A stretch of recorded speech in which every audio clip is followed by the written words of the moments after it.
ನಮ್ಮೂರಲ್ಲಿ ನನ್ನ ಮಗನ ಮೇಲೆ ಕೈ ಮಾಡಿದವ್ರನ್ನ ನಾ ಸುಮ್ಮನೆ ಬಿಡಲ್ಲ ರಂಗ. ಪಂಚಾಯತಿ ಸೇರಿಸ್ಬಿಡ್ತೀನಿ, ಪೊಲೀಸ್ ಕಂಪ್ಲೇಂಟ್ ಕೊಟ್ಬಿಡ್ತೀನಿ, ಅವ್ರ ಗ್ರಾಚಾರ ಬಿಡಿಸ್ಬಿಡ್ತೀನಿ. ಪೊಲೀಸರು ವಿಚಾರವನ್ನು ಬಿಟ್ಟು ಮಿಕ್ಕಿದ್ದೆಲ್ಲ ನನ್ನ ಸೊಸೆ ಅಂದರೆ ತುಂಬ ಚೆನ್ನಾಗಿ ಮಾಡಿದಾರಮ್ಮ. ಹಳ್ಳಿ ಹುಡುಗರು ಇವತ್ತೆಲ್ಲ ನಾಳೆ ದೇಶಕ್ಕೆ ಅನ್ನ ಹಾಕೋರು. ಇದೊಂದು ಸಣ್ಣ ಕಾರಣಕ್ಕೋಸ್ಕರ ಅವ್ರ ಭವಿಷ್ಯ ಹಾಳು ಮಾಡೋದು ತಪ್ಪು ಅನ್ಸುತ್ತಮ್ಮ. ಎಂತ ಒಳ್ಳೆ ಮನ್ಸೋ ನಿಂದು. ಬನ್ನಿ ಬನ್ನಿ, ಟೈಮ್ ಆಯ್ತು, ಹೊರಡೋಣ. ನಿಂತ್ಕೊಳ್ಳೆ ಸೌದಾಮಿನಿ. ಮನೆಯವರೆಲ್ಲ ಹೊಡೆದಾಡ್ಕೊಂಡು ಬಂದಿದ್ದಾರೆ, ಅದ್ರ ಬಗ್ಗೆ ನೀನು ತುಟಿ ಬಿಚ್ಚಲಿಲ್ಲ. ಸೂರ್ಯವಂಶದವರು ಒಡ್ಸ್ಕೊಂಡೆಲ್ಲಿ ಬರ್ತಾರೆ, ಒಡೆದ್ಬಿಟ್ಟೇ ಬರೋದು. ನಮ್ಮ ರಂಗಪ್ಪನವ್ರು ರಾಂಗ್ ತೀರ್ಮಾನ ತಗೊಳ್ಳೋದಿಲ್ಲ ಸಕ್ರೆ. ಇವರು ಕೈ ಮಾಡಿದ್ದಾರೆ ಅಂದರೆ ಲೆಕ್ಕ ಇಟ್ಕೋ, ಅಲ್ಲಿ ಏನೋ ಆಗಿದೆ ಅಂತಲೇ ಅರ್ಥ. ಬಿಟ್ಟಾಕ್ಲಕ್ಕಿ ತಲೆ ಕೆಡಿಸ್ಕೊಳಕ್ ಹೋಗ್ಬೇಡ. ಸರಿ, ನಾವಿನ್ನು ಹೋಗ್ಬೋತೀವಿ, ಆಯ್ತಾ? ನಿನ್ನ ಜೋಪಾನ. ಸರಿನಪ್ಪ. ಮೀನಾ, ರೋಹಿಣಿ, ಶ್ರುತಿ, ನಾನು ಹೇಳಿರೋದನ್ನ ಮರಿಬೇಡಿ. ಯಾರಿಗೆ ಫಸ್ಟ್ ಮಗು ಹುಟ್ಟುತ್ತೋ ಅವ್ರಿಗೆ ಸರ್ಪ್ರೈಸ್ ಗಿಫ್ಟು. ಓ ಹಂಗ? ಸದ್ಯಕ್ಕೆ ನಮ್ಮ ಪೆಂಗಪ್ಪನವರು ಫುಲ್ ಫ್ರೀ. ಹಂಗಂದ್ರೆ ಅವ್ರಿಗೆ ಅವಳಿ ಜವಳಿ ಆಗೋ ಎಲ್ಲ ಸಾಧ್ಯತೆಗಳು ಕಾಣಿಸ್ತಾ ಇದೆ. ಹೆಣ್ಣು ಹುಟ್ಟಿದ್ರೆ ಕ್ರಶ್, ಗಂಡು ಹುಟ್ಟಿದ್ರೆ ಕ್ರಿಶ್. ಕೃಷ್ಣ ನಮ್ಗೆ ಗೊತ್ತಿರೋ ಹುಡುಗನೇ, ಹೆಸರು ಚೆನ್ನಾಗಿದೆ ಅಲ್ವಾ? ಆದ್ರೂ ಹೆಣ್ಣು ಹುಟ್ಟಿದ್ರೆ ಕ್ರಶ್ ಚೆನ್ನಾಗಿಲ್ಲ ರೀ. ಹಂಗಂದ್ರೆ ಗಂಡು ಹುಟ್ಟಿದ್ರೆ ಕೃಷ್ಣ, ಹೆಣ್ಣು ಹುಟ್ಟಿದ್ರೆ ರಸ್ನ, ಹೆಂಗದೆ?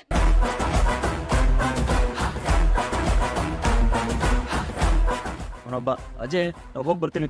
ಯಾವಾಗಲೂ ಹೀಗೆ ನಗ್ನಗ್ತಾ ಇರಿ. ಶ್ರುತಿ ಹುಷಾರೇ, ಫೈಟಿಂಗ್ ಮೇರೆ ಬಾಡ್ ಬಂದಿದ್ಯಾ? ರವಿ ತಿಂಡಿ ಮಾಡಿಕೊಡ್ಲಿಲ್ಲ ಅಂತ ಅವನೇನಾರು ಹೊಡೆದ್ಗಿದ್ಬಿಟ್ಟಿಯಾ? ಸರಿ, ಹೋಗ್ಬನ್ನಿ, ಹುಷಾರು. ಬಾಯ್ ಅಜ್ಜಿ, ವೆಕೇಶನ್ ಬಂದಾಗ ಮತ್ತೆ ಇಲ್ಲಿ ಬರ್ತೀವಿ.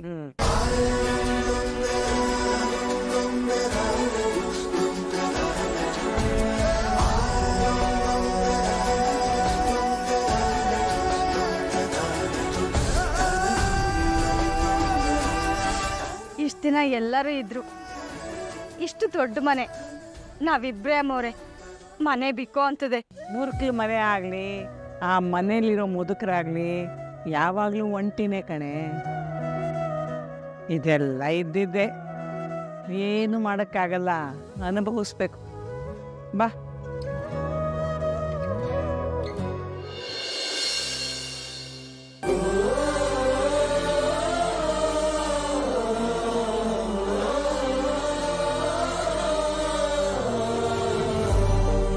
ಮೀನಾ,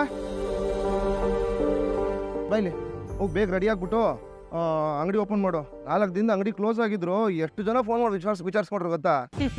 ಹೌದು, ಇವಂದು ಮಲ್ಲೇಶ್ವರಂ ಮಂಡಿ ಕೇರ್ ಮಾರ್ಕೆಟ್ ನೋಡಿ, ಪಾಪ ಹೂ ಇಲ್ಲ ಅಂತ ಇವಳು ಅಂಗಡಿಗೆ ಓಡ್ ಬರ್ತಾರೆ ಎಲ್ರು. ರೈ, ಮೊದ್ಲು ಅಂಗಡಿನ ಅಲ್ಲಿಂದ ಎತ್ತಾಕ ಕೇಳಿ. ಸರಿ ಸರಿ ಆಯ್ತು. ಹೇಗೋ ಮಳೆ ಚಳಿ ಗಾಳಿ, ಅಂಗಡಿನ ಮನೆ ಒಳಗೆ ಶಿಫ್ಟ್ ಮಾಡಲಾಗಿದೆ ಅಂತ ಒಂದು ದೊಡ್ಡದಾಗಿ ಬೋರ್ಡ್ ಹಾಕ್ಬಿಡು ಮೀನಾ. ಬಂದ್ಬಿಡು ಅಪ್ಪಣ್ಣ, ಮನೆ ಒಳಗಂತ ಮನೆ ಒಳಗೆ. ನಾನು ಅಲ್ಲೇ ಇರಬಾರ್ದು ಅಂತ ಹೇಳಿದ್ರೆ ಇವ್ನು ಮನೆ ಒಳಗೆ ಇರ್ತೀನಿ ಅಂತ ಹೇಳ್ತಾನೆ. ಎಷ್ಟು ಕೊಬ್ಬು ನೋಡಿ ಇವನಿಗೆ. ಇದೊಳ್ಳೆ ಸರಿ ಆಯ್ತಲ್ಲ ಸಕ್ರೆ ನಿಂದು. ಅಲ್ಲ, ಅಂಗಡಿನ ಬೀದಿಲಿ ಇಟ್ಟರು ತಮಗೇನು ನೋವು ಅಂತ? ಅಪ್ಪೋ, ಇದು KR ಮಾರ್ಕೆಟ್ ಅಲ್ಲದೆ ಹೋದ್ರು ಅಂಗಡಿ ಶುರು ಮಾಡಿದಾಗಿಂದ ಮೀನಾ ಮಾರ್ಕೆಟ್ ಯಾವುದೋ ರೇಂಜಲ್ಲಿ ಓಡ್ತಾ ಇದೆ ಗೊತ್ತಾ? ಮಾತಿಗೆ ಮಿತಿನೇ ಇಲ್ಲ. ಅಯ್ಯಪ್ಪ ಮಾತ್ಕೊಂಡ್ ಮಾತು, ದೋಸೆ ತುಂಬ ತೂತು. ನಿಮಗಿಂತ ಕಪ್ಪೆಗಳೆಷ್ಟೋ ವಾಸಿ, ಒಟ ಒಟ ಒಟ ಒಟ ಅಂತಿರಲ್ಲ. ಇನ್ನು ಬಂದು ಇಳಿತಾ ಇದ್ದೀವಿ. ನಡಿ, ಎಲ್ಲ ಒಳಗೆ ನಡೀರಿ ಮೊದಲು, ಆಮೇಲೆ ಮಿಕ್ಕಿದ್ ಮಾತಾಡೋಣ. ನಡಿ. ಅಯ್ಯಯ್ಯಪ್ಪ, ರೆಡಿ ಆಗು. ಬ್ಯಾಂಕ್ ನಾನು ತರ್ತೀನಿ, ಹೋಗು. ಸರಿ ಮಗ, ನಾನು ಬರ್ತೀನಿ. ಸರಿ ಮಗ, ಹೋಗಿರೋ. ಆದಷ್ಟು ಬೇಗ ಶಟಲ್ ಸಿಗ್ತೀನಿ. ಹಾಂ ಸರಿ, ಬಾಯ್. ಬಾಯ್.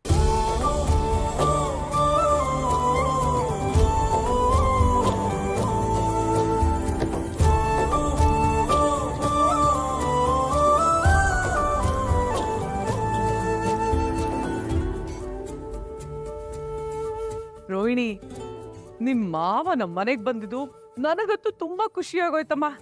ಹಬ್ಬಕ್ಕೆ ಒಂದ್ ಕಳೆ ಬಂತು. ಯಾಕೋ ನಾವೆಲ್ಲ ಹಬ್ಬಕ್ಕೆ ಬಂದಿದ್ದು ನಿಂಗೆ ಖುಷಿ ಆಗ್ಲಿಲ್ವೇನೆ? ಅಯ್ಯೋ, ನಮ್ ಕತೆ ಬಿಡ್ರಿ. ಇವ್ರ ಮಾವ ಮಲೇಷ್ಯಾದಿಂದ ಲಚ್ಚನ್ ದೇವನಹಳ್ಳಿಗೆ ಬಂದ್ರು. ಅದು ಬರೀ ಕೇಳಿ ಬಂದ್ರ? ನಮ್ ಮನೋಜಂಗೆ ಬ್ರಾಸ್ಲೆಟ್ ಕೊಟ್ರು. ರೋಹಿಣಿ ಸ್ಟೇಟಸ್ ಏನು ಅಂತ ಅವಳ ಬಗ್ಗೆ ಮಾತಾಡ್ದವ್ರಿಗೆಲ್ಲ ಈಗ ಗೊತ್ತಾಗಿರುತ್ತೆ. ಸಕ್ಕರೆ ಹೇಳ್ತಾ ಇರೋದು ನನ್ನ ಬಗ್ಗೆನೇ ಅಪ್ಪ. ಅದು ನಂಗೂ ಗೊತ್ತು ಕಣೋ. ಅದರಲ್ಲಿ ಏನು ವಿಶೇಷ ಇದೆ ಹೇಳು? ಅವಳು ಕಿತಾಪತಿ ಯಾವತ್ತಿದ್ದಿದೆ. ಅದು ಹಾಳಾಗೋಗ್ಲಿ, ಮೊದಲು ನಿಮ್ಮ ಅಜ್ಜಿಗೆ ಫೋನ್ ಮಾಡಿ ನಾವೆಲ್ಲ ಮನೆಗೆ ಸುಖವಾಗಿ ತಲುಪುದು ಅಂತ ಹೇಳು. ಸರಿಪಾ. ಸುತ್ತಿ ನೀನ್ ಯಾಕಮ್ಮ ನಿಂತಿದ್ಯಾ? ಬಾ ನೀನು ಕೂತ್ಕೋ, ಕಾಫಿ ಮಾಡ್ಕೊಡ್ಲಾ? ಬೇಡ ಅತ್ತೆ, ನಾನು ತುಂಬಾ ಟಯರ್ಡ್ ಆಗಿದ್ದೀನಿ. ನಾನು ಸ್ವಲ್ಪ ರೆಸ್ಟ್ ಮಾಡಿ ಆಮೇಲೆ ಸ್ಟುಡಿಯೋಗೆ ಹೋಗ್ತೀನಿ. ಸರಿ ಹೋಗಮ್ಮ ಹೋಗು. ಅಪ್ಪ ನನಗೂ ಟೈಮ್ ಆಯಿತು, ನಾನು ರೆಡಿಯಾಗಿ ರೆಸ್ಟೋರೆಂಟ್ ಹೋಗ್ತೀನಿ. ಹೋಗಂದ.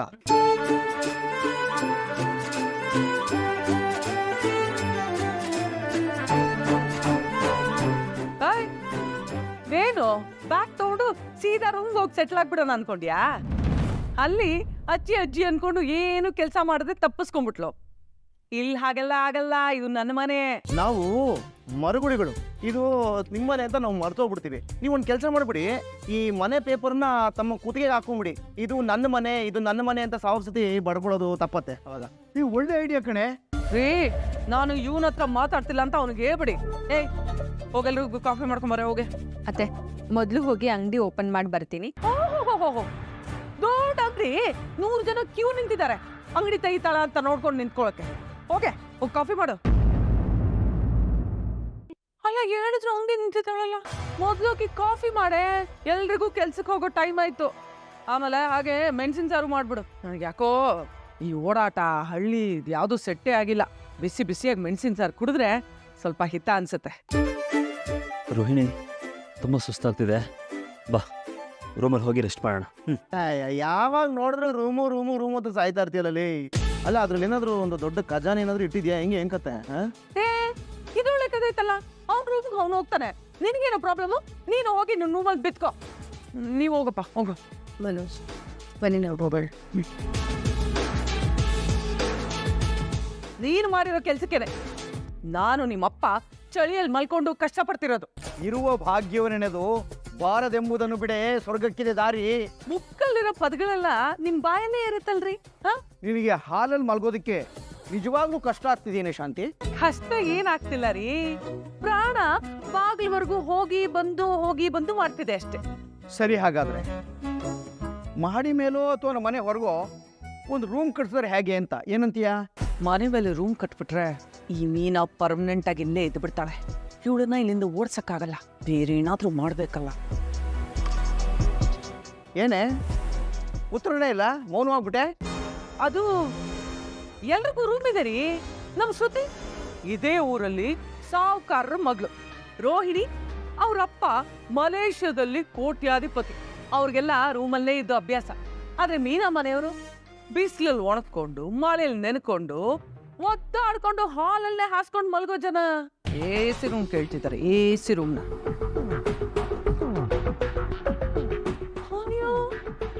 ನಾನು ಹೇಳಿ ಎಷ್ಟೊತ್ತಾಯ್ತು? ನಿಂತು ಬಿಟ್ಟಿದ್ದಾಳ ಮಹಾರಾಣಿ. ಹೋಗಿ ಕಾಫಿ ಮಾಡ್ಕೊಂಬಾ.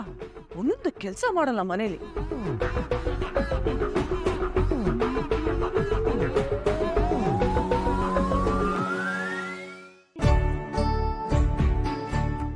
ನೋಡಿದ್ದೀನಿ ಮೀನಾ, ಸಕ್ಕರೆ ಹೆಂಗ್ ಮಾತಾಡ್ತಾರ ನಿನ್ ಬಗ್ಗೆ? ಆದ್ರೆ ಅತ್ತೆಗೆ ಒಂದು ವಿಷಯ ಗೊತ್ತಿಲ್ಲ ರೀ. ಏನು? ಒಂದೇ ಮನೇಲಿ 4 ರೂಮ್ ಇಟ್ಕೊಂಡು ಒಬ್ರಿಗೊಬ್ರು ಒಗಟಾಗಿರ್ತಾರೆ.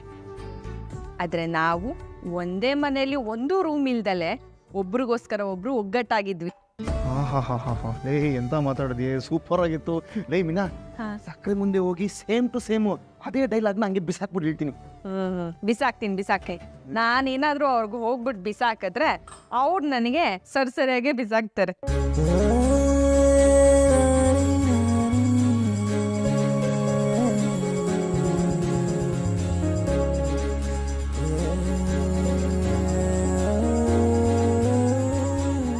ಮಾವ, ಇದು ಬೇಡ, ಇದು ಸಕ್ಕರೆ ಜಾಸ್ತಿ ಇದೆ. ನಿಮ್ಗೆ ಶುಗರ್ ಅಲ್ವಾ? ಇದೊಂದು ತಗೊಳ್ಳಿ. Thank you ಕಂದಮ್ಮ.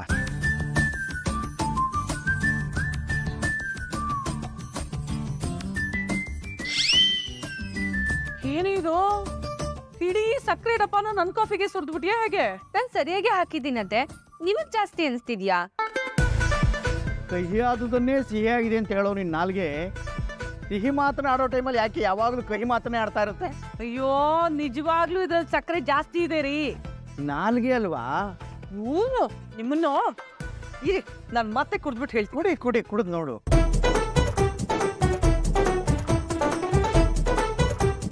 ಈಗ ಸರಿಯಾಗಿ ಇದೆಯಲ್ಲ. ಮಧ್ಯಾಹ್ನ ಹೀಗೆ ಉಪ್ಪು ಖಾರ ಸರಿಯಾಗಿ ಹಾಕಿ ಚೆನ್ನಾಗಿ ಅಡುಗೆ ಮಾಡ್ಬಿಡು. ಹ್ಞೂ ಅತ್ತೆ, ಎಲ್ಲ ಸರಿಯಾಗಿ ಹಾಕ್ತೀನಿ.